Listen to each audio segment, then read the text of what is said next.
नमस्ते दोस्तों, आज हमारे साथ है जल तज्ञ श्री विलास पाल, जिन्हें महाराष्ट्र सरकार की तरफ से जलदूत पुरस्कार, ऐसे ही iconic professional of Maharashtra, Maharashtra उद्योजक और भूमिपुत्र इन पुरस्कारों से सम्मानित किया गया है।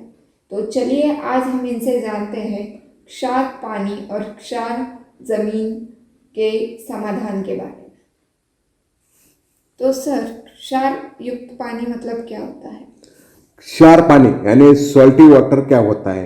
एक्चुअली हर पानी में या हर सॉइल में दो टाइप्स के मॉलिक्यूल्स रहते हैं, प्लस मॉलिक्यूल्स, माइनस मॉलिक्यूल्स।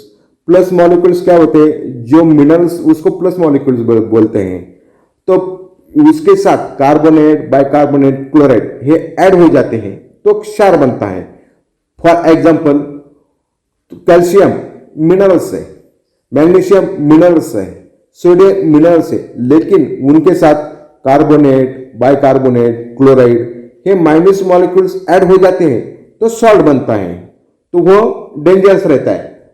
हर सॉल्ट में मिनरल्स रहते हैं, लेकिन कार्बोनेट, बाइकार्बोनेट, क्लोराइड यानी माइनस मॉलिक्यूल के साथ वो जुड़ जाते हैं तो सॉल्ट बनते हैं, वो डेंजरस रहता है। क्षार जमीन कैसे बनती है और उसका कारण क्या है? क्षार जमीन यानी पुरातन, यानी जो पहले जो खेती करते थे उसमें गोबर, पत्ते यानी और ऑर्गेनिक फर्टिलाइजर ये यूज करते थे, तो उससे कोई समस्या नहीं थी।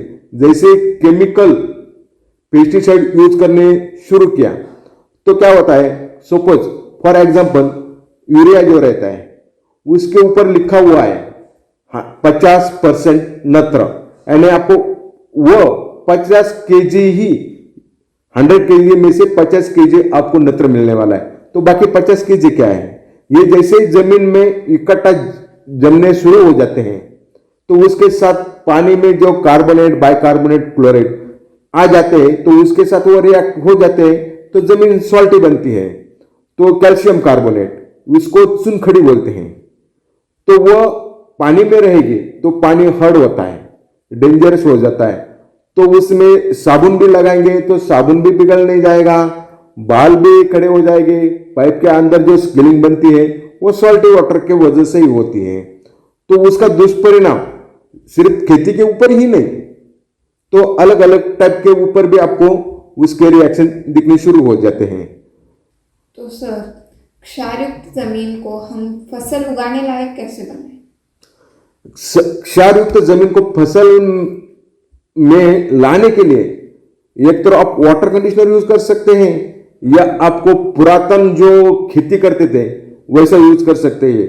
यानी फसल में धैंचा, ताग वगैरह जैसे फसल लेके वो जमीन में गाड़ देंगे तो आपको वो जमीन हल्की हो जाएगी, या जिप्सम डालेंगे तो भी जमीन हल्की हो जाएगी। लेकिन अभी गोबर तो हर जगह में मिलता ही है, लेकिन यूज नहीं करते। हर फार्मर का जो अभी कल है वो सिर्फ केमिकल जो पेस्टिसाइड है उसके ऊपर है। तो जितना आप केमिकल यूज करेंगे उतना आपको सॉल्टी वाटर या सॉल्टी जमीन मिलेगी। तो इसीलिए आपको तो एक तो टोटल ऑर्गेनिक खेती करनी पड़ेगी। ऑर्गेनिक खेती करेंगे तो आपको ठीक है, फसल ज्यादा नहीं आएगी लेकिन जमीन टिक पाएगी। लेकिन आपको वो भी जमीन खेती लायक बनाना। हाँ, आप ऑर्गेनिक यूज करेंगे, जमीन अच्छी होगी तो पानी कौन सा देंगे? सॉल्टी वाटर ही पानी देंगे ना, तो फिर वो खराब होने वाली है। तो सर, वाटर कंडीशनर क्या काम करता है खेती के लिए? वाटर कंडीशनर क्या काम करता है? तो मार्केट में आपको 4 टाइप के वाटर कंडीशनर मिलेंगे। एक इलेक्ट्रोमैग्नेटिक वाटर कंडीशनर मिलेगा, दूसरा इलेक्ट्रॉनिक्स वाटर कंडीशनर मिलेगा, तीसरा आपको मिलेगा कैटेलिक वाटर कंडीशनर, और चौथा मिलेगा आपको इलेक्ट्रोलिसिस वाटर कंडीशनर। क्या होता है मैग्नेटिक वाटर कंडीशनर? क्या होता है, पानी में जो प्लस मॉलिक्यूल्स है वो डेड फॉर्म में है। वो डेड फॉर्म में जो मिनरल्स है उसको एक्टिव करके वो फसल को देता है। फिर आप बोलेंगे वो डिएक्टिव मिनरल्स वहां कैसे चले गए? तो जब सॉल्ट बनता है कौन सा भी सॉल्ट बनने के लिए एक साउथ और एक प्लस और एक माइनस मॉलिक्यूल्स लगता है, यानी प्लस माइनस मॉलिक्यूल्स इकट्ठा आएंगे तो ही सॉल्ट बनेंगे। लेकिन उसी टाइम क्या होता है, वो रिएक्शन जब स्टार्ट होती है वो 18-20 घंटे की, तो उसी टाइम माइनस जो मॉलिक्यूल्स है वो पानी में वैसे ही रहता है, लेकिन प्लस मॉलिक्यूल्स है वो डेड फॉर्म में चला जाता है। इसको मराठी में सुप्त अवस्था बोलते हैं। वो डेड फॉर्म में चला गया, वो डिएक्टिव हो गया, तो फिर कार्बोनेट बाइकार्बोनेट क्लोराइड यानी माइनस मॉलिक्यूल के साथ जुड़ जाएगा, वो रिएक्शन हो जाएगी, फिर वो सॉल्ट बनेगा। तो उसी टाइम क्या होता है, जो इलेक्ट्रोमैग्नेट के अंदर से पानी जाएगा, यानी जो मैग्नेटिक फील्ड है उसके अंदर से पानी चला जाएगा, तो वो जो प्लस मॉलिक्यूल्स है वो एनराइज हो जाएंगे यानी एक्टिव हो जाएंगे और आपको फसल में खाद के लिए तैयार हो जाएंगे, यानी वो खाद बनती है और उसमें आपको फसल के ऊपर ग्रोथ वगैरह दिखती है। लेकिन जो इसमें से वो क्या करता है, ना पीएच उसमें सुधार पाता है ना इसी में सुधार होती है। तो इसीलिए जो इलेक्ट्रॉनिक्स वाटर कंडीशनर है वो क्या करता है, पानी में जो माइनस मॉलिक्यूल्स है उसको डेट करता है। यानी वाटर कंडीशनर जो इलेक्ट्रॉनिक्स वाटर कंडीशनर है उसके ऊपर प्लस करंट छोड़ा जाता है। प्लस करंट छोड़ने के बाद क्या होता है, पानी में जो माइनस मॉलिक्यूल्स है उसका माइनस चार्ज प्लस की तरफ अट्रैक्ट होता है। प्लस की तरफ अट्रैक्ट होने के बाद क्या होता है, वो उसका फंक्शन स्टॉप होता है माइनस मॉलिक्यूल्स का, यानी कार्बोनेट बाइकार्बोनेट क्लोराइड, उसका माइनस चार्ज हटने के बाद उसका फंक्शन स्टॉप होता है। तो आपको पीएच इसी के ऊपर परिणाम देता है और आप ऊपर से जो पेस्टिसाइड डाल रहे हैं या जो खाद डाल रहे हैं वो उसमें सोल्यूबल हो जाते हैं और आपको वो हल्का पानी होने की वजह से जो प्लांट रहता है उसको जो व्हाइट रूट रहता है उसको मिल जाती है, तो उसमें सुधार हो जाता है। लेकिन ये दोनों भी सॉल्ट ब्रेक नहीं करते। तीसरा कैटेलिक वाटर कंडीशनर है। कैटेलिक वाटर कंडीशनर और इलेक्ट्रोमैग्नेटिक वाटर कंडीशनर सेम है। इसमें क्या किया है, south pole north pole magnet use किया है, तो इसमें पंचधातु जो रहते हैं वो ऐड किया है उसमें, तो उसमें से वो पंचधातु में से पानी चला जाएगा, तो आपको डिफरेंट जो प्लस मॉलिक्यूल्स है वो एनराइज हो जाएंगे और वो आपको खाद बना के फसल को यूज में आ जाएंगे। लेकिन जो चौथा वाटर कंडीशनर है वो इलेक्ट्रोलाइसिस से, वो क्या करता है, सॉल्ट को ब्रेक करता है। अभी सॉल्ट को ब्रेक कैसे करता है, इलेक्ट्रोलाइसिस में कैथोड एनोड है और कौन से भी सॉल्ट जो बनते हैं एक कैटायन रहता है दूसरा एनायन रहता है। जब कैटायन एनायन उसका जो बॉन्ड बनता है वो सॉल्ट रहता है। अभी कैटायन में plus molecules magnesium calcium sodium ये जो रहते हैं, उसके साथ कार्बोनेट बाइकार्बोनेट क्लोराइड ये रहते हैं, वो दोनों ऐड हो गए तो सॉल्ट बनता है।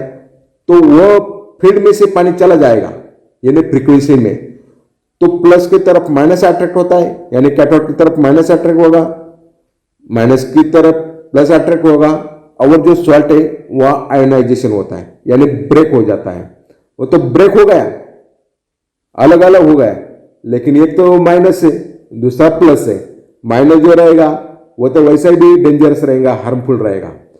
तो और जो दूसरा है प्लस है, सॉल्ट ब्रेक होने के बाद भी जो मिनरल्स है वो डिएक्टिव फॉर्म में ही रहते हैं।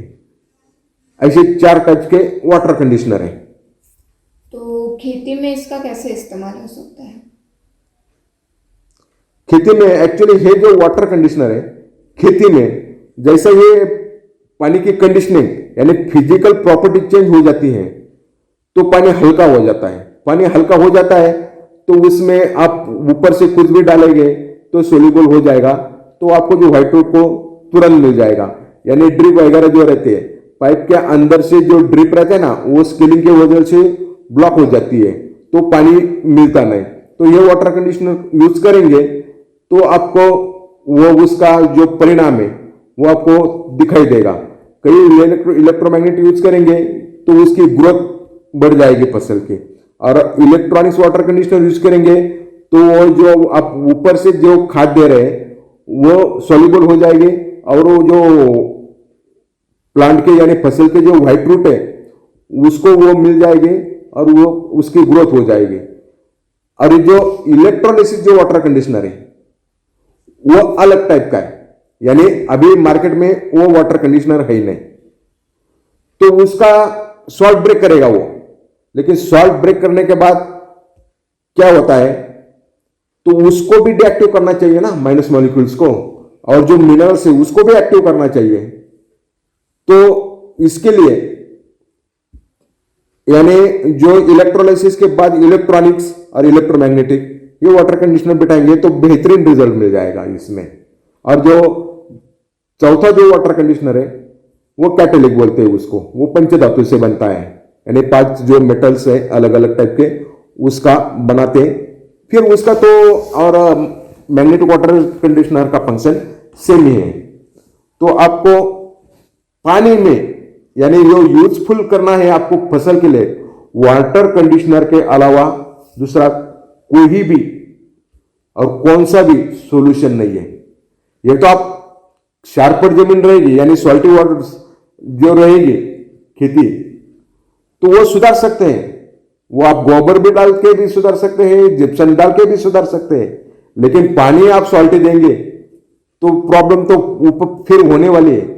यानी जमीन कितनी भी सुधाराओ लेकिन उसको पानी भी अच्छा चाहिए ना, इसीलिए आपको वाटर कंडीशनर ही यूज करना पड़ेगा। हाँ, दूसरा एक सॉल्यूशन है यानी रिवर्स ऑस्मोसिस, आरओ। लेकिन आरओ वाटर यूज करेंगे तो आपको मिलेगा 25% और 75% पानी वेस्टेज जाएगा। फिर भी आरओ में से आपको मिनरल्स नहीं मिलेंगे। यानी सॉल्टी वाटर एक बार तो अच्छा है लेकिन आरओ वाटर उससे भी डेंजर है। तो आपको सिर्फ सॉल्यूशन है वाटर कंडीशनर। खेती के अलावा वाटर कंडीशनर का और कहाँ इस्तेमाल किया जा सकता है? जहां जहां हार्ड वाटर होता है, सॉल्टी वाटर होता है, हर जगह पे उसका यूज होता है। यानी डोमेस्टिक में भी यूज हो सकता है, बड़े बड़े सोसाइटी में यूज हो सकता है, होटल्स, हॉस्पिटल्स, बड़े बड़े कंपनी है इसमें भी यूज हो सकता है। यानी क्या होता है, डोमेस्टिक में प्रॉब्लम क्या आता है, जो साबुन रहता है ना वो पिघलती नहीं, और दूसरा पाइप के अंदर स्केलिंग वगैरह बनता है। ये पानी से नहाएंगे ना आप तो बाल चिपक जाते हैं, वो भी खतरा है। वो बर्तन वगैरह वो साफ नहीं हो पाते, कपड़ा वगैरह अच्छा नहीं निकलते, तो इसके लिए भी यूज कर सकते हैं। यानी पानी हल्का हो जाता है तो ये सब प्रॉब्लम इसमें सॉल्व हो जाते हैं। कि जैसे बड़ी बड़ी कंपनी है वो बॉयलर यूज वगैरह करते हैं, जैसे कि पाइप के अंदर जैसे स्केलिंग बनती है तो उसको भी ये हटा देता है, जो हुई है वो भी निकल देता है और जो होने वाली वो नहीं होने देता। यानी सॉल्टी वाटर जहां जहां है वहां हर जगह पे आप यूज कर सकते हैं। अभी मार्केट में कई सारे वाटर कंडीशनर है, तो उसमें से बेस्ट वाटर कंडीशनर कौन सा होगा और कौन सा इस्तेमाल करना चाहिए? देखो, वाटर कंडीशनर तो सब अच्छे हैं, सब में आपको रिजल्ट मिलेंगे, लेकिन जो वाटर कंडीशनर है वो सबके फंक्शन तो अलग अलग है। मार्केट में ऐसा वाटर कंडीशनर चाहिए कोई जो सॉल्ट को आयनाइजेशन करेंगे, कार्बोनेट बाय कार्बोनेट का यानी माइनस मॉलिक्यूल्स को डिस्चार्ज करेंगे यानी डीएक्टिव करेंगे, और जो मिनरल्स है उसको एक्टिव करेंगे। तो ऐसे 3 स्टेज वाला वाटर कंडीशनर चाहिए। तो ये 3 स्टेज वाला वाटर कंडीशनर कहाँ मिल सकता है? शायद आपको पता नहीं, वाटर कंडीशनर जो है वो इंडिया का पहला वाटर कंडीशनर मैंने खुद बनाया है। यानी वाटर कंडीशनर का जनक मैं हूं, इसीलिए मुझे महाराष्ट्र गवर्नमेंट ने जलदूत पुरस्कार भी दिया हुआ है। तो क्या हुआ, मैंने पहला जो वाटर कंडीशनर बनाया था फर्स्ट में, तो इलेक्ट्रोमैग्नेटिक वाटर कंडीशनर बनाया था मैंने। उसमें मैंने साउथ पोल, नॉर्थ पोल ऐसे 2 पोल यूज करके उसमें से पानी पास किया था, तो मुझे अच्छे रिजल्ट मिले थे।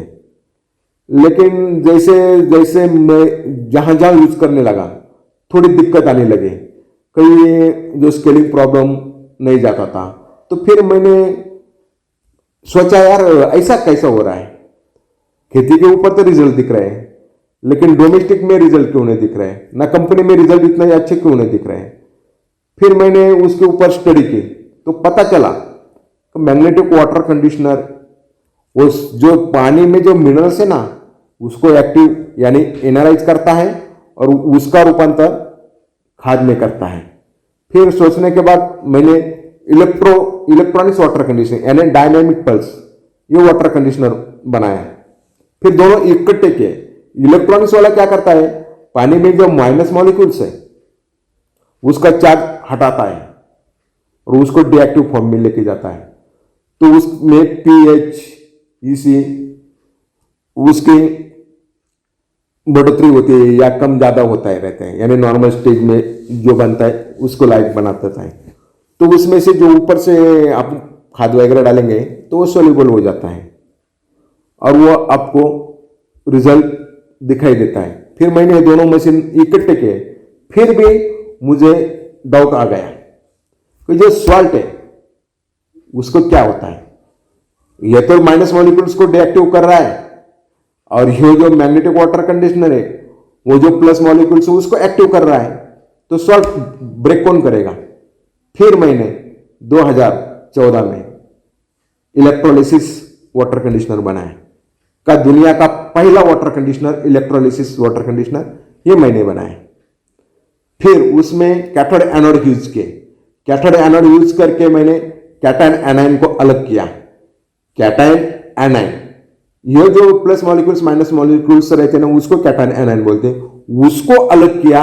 अलग करने के बाद जो माइनस मॉलिक्यूल्स है उसका चार्ज हटाया, जो प्लस मॉलिक्यूल्स है उसको एक्टिव किया और वो तीनों मशीन इकट्ठा करने के बाद first stage, second stage, third stage ये मशीन बनाने के बाद दुनिया का नंबर 1 वाटर कंडीशनर ये मैंने बनाया है। और उस वाटर कंडीशनर का नाम है गार्डनियर। गार्ड बोले तो सुरक्षित, नीर यानी पानी, तो गार्डनियर वाटर कंडीशनर मैंने बनाया। फिर ये मशीन के रिजल्ट इतने जबरदस्त आए आप यकीन नहीं करेंगे।